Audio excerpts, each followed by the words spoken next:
Jazakumullah khairan. We'd like to thank Sheikh Imran for that very enlightening talk. And I'd like to open up the floor for questions, inshallah, with Sheikh's permission. Anyone for questions? I'll pass the microphone and we can ask. And if anyone has got any written questions, please pass them to the front.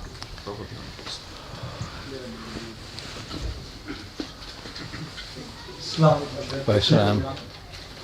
Can you hear me? Hello? Hello? Can you hear me? Yeah. Okay. Just a question on cryptocurrency, because in terms of how I've understood it, and quite recently I've done an online course with Oxford Business School on you can say fintech and cryptocurrency. Is that the technology behind this, the start of the cryptocurrency is a little bit unknown. The person who does it or started it is someone with a name that is not a real name. It's the name is Nakamoto, Satoshi Nakamoto, and it's not clear where he's from and what he's done. But the key here in terms of the technology, is that it's a distributed ledger technology, meaning that you can actually see the audit trail on that. So unlike money which is controlled by the central banks and under, you can say, quantitative easing, they printed more. You don't have to even print it anymore. Yeah. Quantitative easing is Obama simply issues an order to the Federal Reserve, 7 trillion, Yeah. and the Federal Reserve simply sends a check. Yeah. So that's why, quantitative people easing. see property prices going up, so everything going up. It's basically because currency has been doubled. Now, in terms of cryptocurrency, because it has this audit trail and it is outside the government's control, as you say, you have to pick for the lesser of the two evils, right? So here, the only thing... No, before that, you have to first tell me, and I'm waiting for your answer. Yeah. Is it halal or haram? No, wait. I want an answer from you. Because I have just given a lecture. And Allah's Messenger warned about the time when people will no longer care for the distinction between halal and haram. So while there is a lot to be talked and to be explained about the benefits of cryptocurrency, which is what you're doing now, the starting point is not there. I agree. Go ahead. I agree. I think if I understood your lecture correctly, all electronic money is haram because money has to be effectively something that you cannot create. It's created by God. So in terms of even you can say any paper money, electronic money or cryptocurrency, they're all haram. I was just going into a little bit more detail on cryptocurrency just to say that the reason why, for example, more recently has become the trend is because people have lost trust in the various banking, you can say, reserves, the central banks, because they keep printing. So they said, okay, in this one, because there is a distributed ledger technology, we can actually see what this currency did.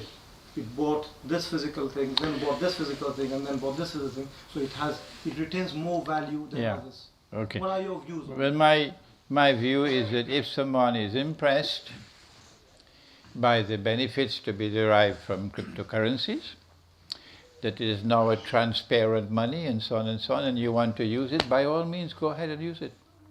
And you can forget about Imran Hosein, and forget about the Quran, and forget about the Prophet. That's all. Go ahead and use it. Which is what we've been doing for 100 years now. It's nothing new. My function as a scholar of Islam is to give priority to the Book of Allah and to use the Book of Allah to explain the world of money, to explain the political system, which is why I have made critical comments about Dr. Iqbal. I admire Dr. Iqbal. He's my teacher. He's a phenomenal scholar. But if Iqbal was alive today, he'll be sitting with me, not with you. He would say Imran is correct for the criticism he's made of my thought. That's how Iqbal will respond. That's the kind of scholar he was. If I have criticized Dr. Iqbal, I have not done that because of being malicious towards him. No. If a schoolboy comes and criticizes me and his criticism is correct, I admire that schoolboy. That's how scholarship operates. Okay? This is the function of Islamic scholarship. And this is not what we are doing today. Go to the book of Allah and let the book of Allah explain the world today.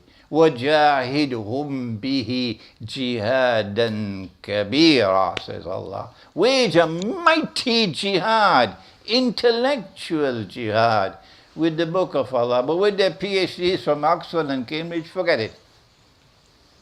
The progressive scholars emerge with their PhDs in Islamic scholarship from Oxford and Cambridge. Forget it. Yeah, I'm not making a question. Go ahead. I agree with what you said, Sheikh Imran. And in terms of the big picture, I get your message. I think maybe the way I was explaining cryptocurrency probably gave the impression that I accept these. No, I understand the benefits of cryptocurrency. I understand the benefits of paper money. Yes, you know, you have something called a wallet, and you can simply fold the paper and put it in the wallet. How convenient. So if it's convenience that we want, this is superior to a bag full of gold and silver coins. And if it's convenience that we want, then this, you go to the supermarket and you just have a plastic card. And now I understand. It's a secret, I believe. It's a secret that you don't need a plastic card anymore tomorrow. You just take your finger and you touch. Gone. If it's convenience that you want, then go ahead. Go ahead. But Allah sent the Quran to a people who think. And if you don't think in this age, you'll be tested and you'll fail the test and you'll pay the price for it. Surah Al-An'am, I think. Do we have any Hafiz here? Any Hafiz? Right. وَلَقَدْ ذَرَأْنَا لِجَهَنَّمَ كَثِيرًا مِنَ الْجِنِّ وَالْإِنسِ. Is it A'raf or Al-An'am? An'am? An'am, okay. Surah Al-An'am. وَلَقَدْ ذَرَأْنَا لِجَهَنَّمَ كَثِيرًا مِنَ الْجِنِّ وَالْإِنسِ. Huge numbers destined for Jahannam. Human being and jinn.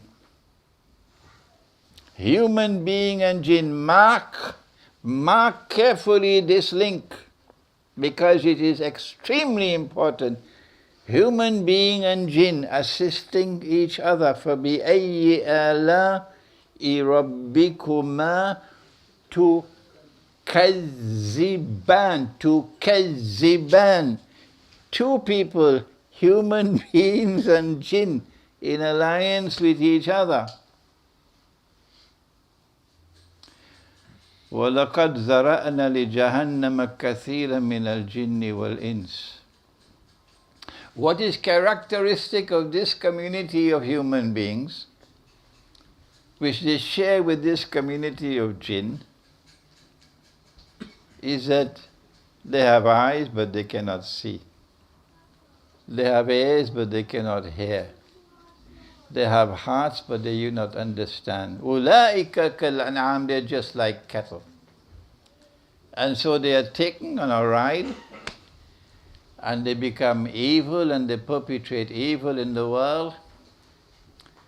And study Surah Al-Rahman. I'm not going to give you, this is your homework. This is your homework.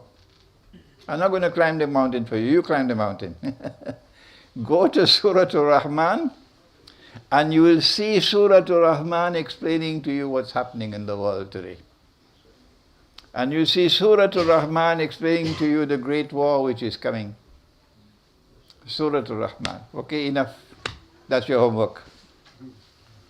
Inshallah, we got a question. Brother had hand up there first and then brother there. Is there any sisters that have a question?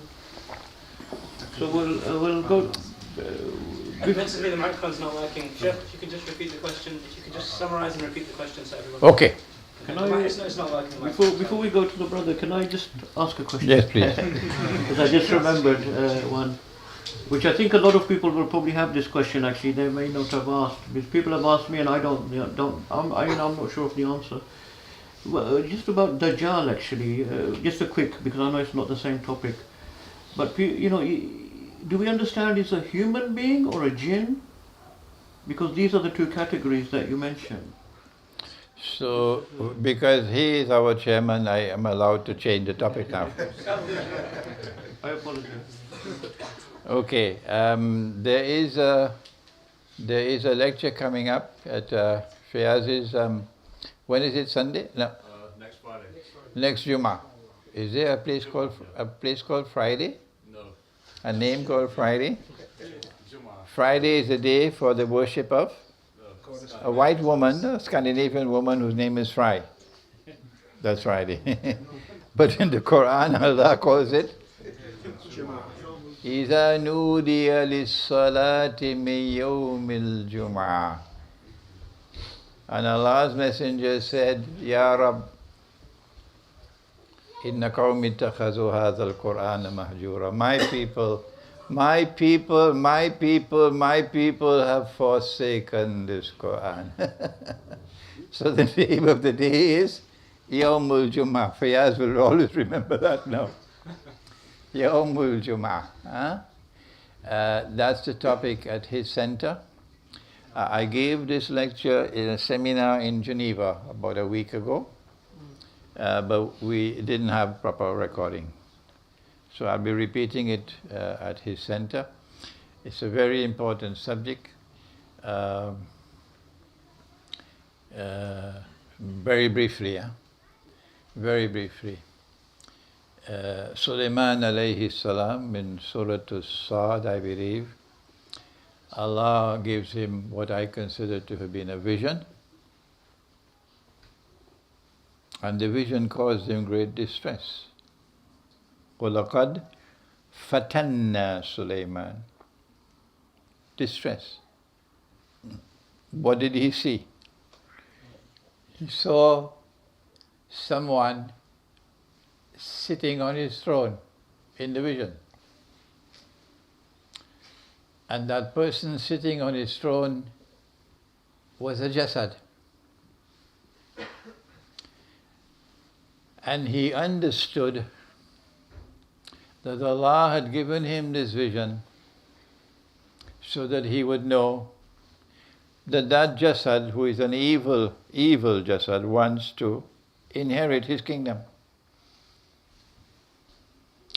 He responded by immediately making an extraordinary dua, unlike anything ever before in history. This is the Khilafah state established by Dawood alayhi salam. And Allah has appointed Dawood alayhi salam as Khalifa on earth. And do you know something? The Khilafat movement of India, they had more knowledge of this subject than your All India Muslim League, really. The Khilafat movement of India. They were heroes. With all the mistakes that they made. With all the mistakes that they made. And they made mistakes. With all the weaknesses that there were in the Khilafat movement. Yes, and there were lots of weaknesses. You don't have to tell me, I know it. The Khilafat movement in India was still more faithful to Allah and His Messenger than the All India Muslim League. It is only after the Khilafat movement had been demolished and the option of a Khilafah state no longer existed. Only then there was no option other than Pakistan. Yes. There was nothing else. Muhammad Ali Jinnah couldn't do anything else because the option of the Khilafah had been demolished. And one of the most important instruments that they used to demolish it was Dr. Muhammad Iqbal. Yes. And when I meet with him, he and I are going to have a very interesting discussion. Yes. Now then, what was I talking about? The Jasad, yes. Dawood alayhi salam is appointed as the Khalifa. And the Khilafah state is established. And Suleiman alayhi salam becomes his successor and it becomes a ruling state in the world. This is Surah Al-Sabah. And here is Suleiman alayhi salam making a dua, oh Allah, when I die, I want this state kaput, finish. This state must not survive after me. It's like Muhammad Ali Jinnah making a dua, when I die, Pakistan must finish. I don't want this to continue. But the people made such great sacrifices for Pakistan. And this is the Khilafah state far more important than Pakistan. And he's making a dua. رَبَّنَا اغْفِرْ لِي وَهَبْ لِي مُلْكًا لَا يَنْبَغِي لِأَحَدٍ مِّن بَعْدِي. Grant me a kingdom that none can inherit after me. None can inherit after me. So with me it must finish. That must be really evil that he saw sitting on his throne. What could it be in Akhir Zaman that wants to inherit the kingdom of Suleiman alayhi salam and is an evil being? I came to the conclusion it was Dajjal. The problem I faced, and which I still face, is that no one ever came to this conclusion before me. So their natural response is, how could he be right and everybody else wrong? That's the problem that we have now. But I believe I'm correct that the Jasad is Dajjal. So we move on. We don't bother about the people who are objecting. We just move on. What are the implications if Dajjal is a Jasad? We know that when Dajjal is standing in Jerusalem and you look at him, you cannot see any evidence that he is not a normal human being. It is impossible for you to look at Dajjal and say he's not a human being or not a complete human being. Impossible. There can be no external evidence. So now comes the question, if he is a Jasad, and I am seeing a complete person, human being standing in front of me, what is it that makes him a Jasad? That is the important question. And for that you will wait until Yawmul Jum'ah. At Fiyaz, where is it? South London. South London? Streatham. Good. You heard that? Yes. Good. That way now if I don't give you the answer, you'll come. You come next Jum'ah, inshallah. What is it that is missing in Dajjal that I cannot observe with my eyes, which makes him a Jasad? That is a fascinating exploration of Islamic psychology here. Any more questions? Brother, hey, did you still have your question? Yeah, sure. Assalamu alaikum, Sheikh. Jazakallah for the lecture. Just a quick question on the solution, kind of like you suggested, some brothers making hijrah to, say, Pakistan or mountain or a different place and trying to live out there.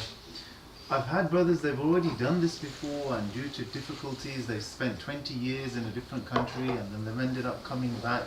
But also another hadith comes to mind, which is a hadith of Umar radiallahu anhu, where he says, number one, if you deal in a usury and you hang on to the tails of cows and being satisfied with cultivation and cease to take part in jihad, then wait until the humiliation. So isn't going to a mountain and just cultivating and holding on to the tails of cows and just kind of living out your life, isn't that part of that really, rather than the whole system, if you get what I'm saying? Okay, methodology. Yes. Whenever you want knowledge and guidance, you go first to the. That's right, don't be afraid to say it. You go first to the Quran, you never go first to the Hadith. Never do that. Go first to the Quran. Do not disrespect the Quran. Imagine that. As important a subject as Gog and Magog. And so many scholars go to one hadith and say, no, Gog and Magog will only come after Nabi Isa alayhi salam has come. Full stop, let's go home and eat our biryani. And they disrespect the Quran. Yes, they don't go to the Quran to say, what does Allah say in the subject on the Quran? Huh? You pay a price for that. So do not go to a hadith. First, go to the Quran, which is what I have done.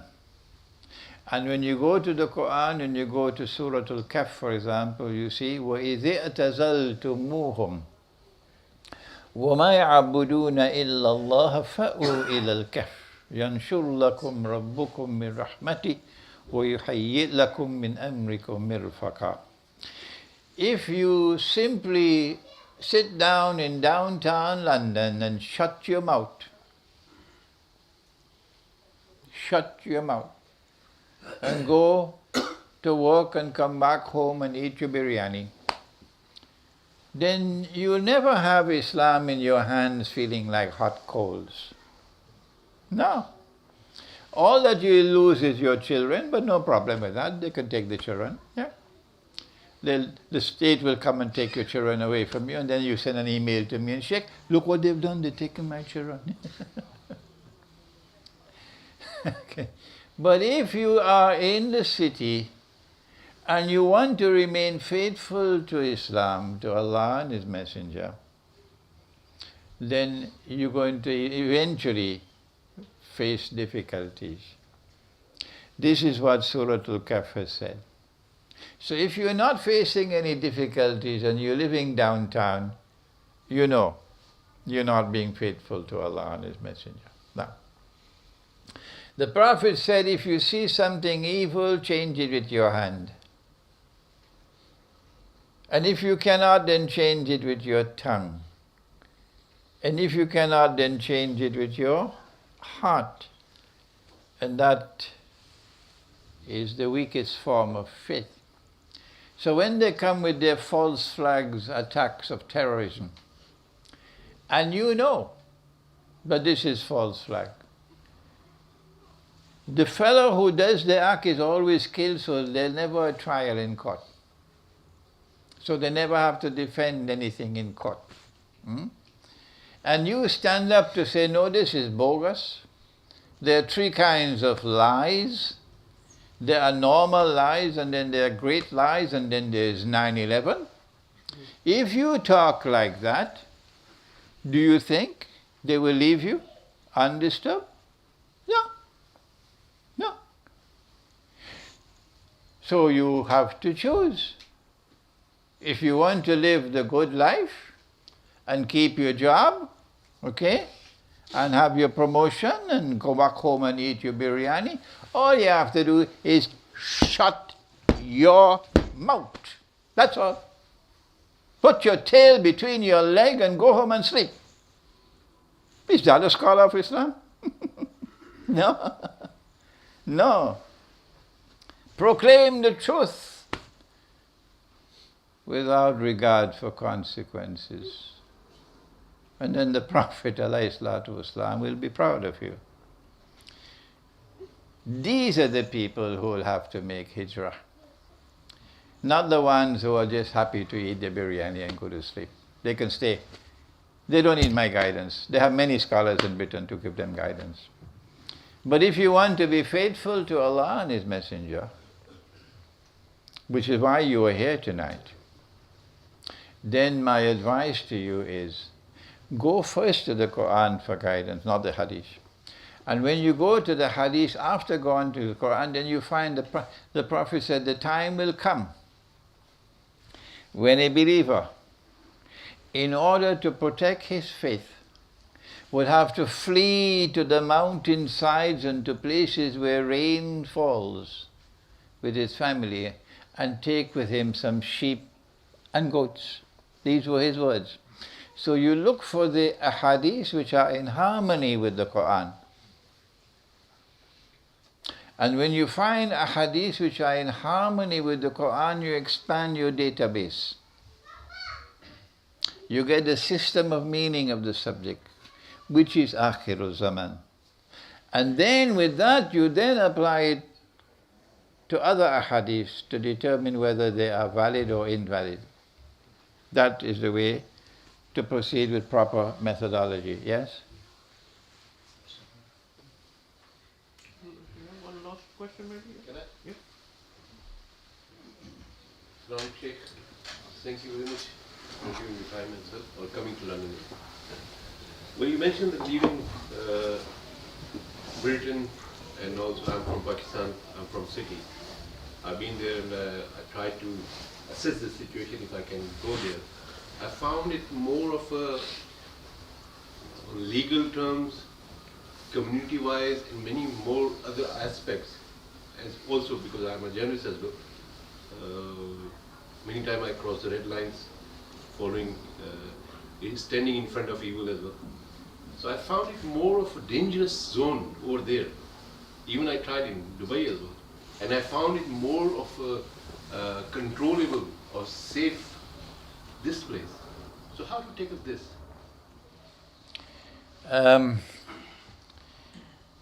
The Prophet said, alayhi salatu wasalam, that Dajjal will come with two things, a river and a fire. And whoever falls in the cool waters of his river will have his load of sins increased. And whoever falls in his fire will have his load of sins decreased. Pakistan is the fire. And you describe it correctly. It is fire. The Pakistani people are suffering. They have never been allowed to have their own people to rule over them. Never. The rulers have always been chosen for them, handpicked for them, and then through a bogus system of rigging elections imposed upon them. And any time a leader has emerged in Pakistan who has put Pakistan first and sought to pursue the interests of Pakistan first, not their interests, they kill him. They kill him. Zulfikar Ali Bhutto was a man who did a lot of evil. You don't have to tell me, I know about it. But Zulfikar Ali Bhutto in 1973 had the political brilliance and insight to recognize that what happened in 1973 with the war, Arab-Israeli war, and then the 400% rise in the price of oil, and immense wealth pouring into the Arab world, he recognized that in King Faisal there was a partner, a man who had his heart in the right place. The only Saudi ruler ever in the history of Saudi Arabia. And it took the political brilliance of a Zulfikar Ali Bhutto to reach out to Faisal at that time and to make an agreement with Faisal. And Faisal immediately responded positively that we would use this oil wealth for the benefit of the Ummah. And within a miraculously short period of time, this was the secret of his success. Within a miraculously short period of time, with the Pakistan Foreign Ministry working 24 hours a day, no sleep. That's what Bhutto did. They were able to organize successfully the Lahore Islamic Summit Conference that you all have forgotten today. Everybody forget it. They warned him, don't do it. If you do this, we'll make a horrible example of you. They warned him. Kissinger warned him. They used the Shah of Iran to put all the pressure they could on him. It is to the credit of Zulfikar Ali Bhutto that he did not back down. No. It's to the credit of King Faisal that he did not back down. That's the kind of leader we need. That's the kind of leader we need. Pakistan lost him. They killed him. General Zia-ul-Haq was a man who eventually had a good heart. He had a good heart. I met him. I had a long chat with him. I could see the sincerity that there was in his heart. He may have been a different man in the Jordan affair, but in his last years, this man had the heart in the right place, and he may have recognized what had been done to Pakistan. And they killed him, and they used an American ambassador to. They didn't need even the life of the American ambassador to get rid of Zia-ul-Haq. Whenever Pakistan has had a leader that put Pakistan first, they kill him. That's how important Pakistan is. When I have made critical comments, some Pakistani schoolboys say, I hate Pakistan. But they are schoolboys. They don't understand. They don't understand. The Pakistani people are suffering and suffering and suffering and suffering because they constitute one of the most important parts of the Ummah today. That's what. And it's more important for a Pakistani who cares for Islam to return to Pakistan, eat dal and roti. Yes, eat dal and roti and forget about the luxurious life that you have and the life of milk and honey. And eat dal and roti there and struggle for freedom for Pakistan. Okay? That opportunity is coming soon. The opportunity of a lifetime is coming soon. The Great War which is coming is going to open the door of opportunity for Pakistan to recover what they had been struggling for in the Khilafah movement. Yes. They had been struggling for the Khilafah state in the Khilafah movement. Maulana Abdul Bari was one of the leading scholars. Maulana Muhammad Ali Jawhar, Shaukat Ali, Shoaib Quraishi, Mufti Kifayatullah, Sayyid Suleiman Nadwi. These were great men. Okay? So yes, things are bad in Pakistan. The reason why they're bad in Pakistan is because that is the most important place. That's where you should be going back. If you can't go back to Pakistan, then go at least to the remote countryside in this country. Yeah. Okay. May I ask one question? Should we? You're the one to decide. I think because we can't overload the Sheikh, but he's here for a few weeks, so inshallah in the next gathering. Because we need to, let him have a rest. He's come yesterday as well, inshallah. Or maybe we'll probably wrap up there, inshallah. Jazakumullah khairan. Once again, thank you very much to the Sheikh, and may Allah accept all of our efforts and all of your efforts for coming. We'll ask Sheikh to maybe finish with the dua. ربنا تقبل منا إنك أنت السميع العليم وتب علينا يا مولانا إنك أنت التواب الرحيم. اللهم أنت السلام ومنك السلام تبارك ربنا وتعاليت يا ذا الجلال والإكرام. ربنا ظلمنا أنفسنا وإن لم تغفر لنا وترحمنا لنكونن من الخاسرين. ربنا فاغفر لنا ذنوبنا وكفر عنا سيئاتنا وتوفنا مع الأبرار.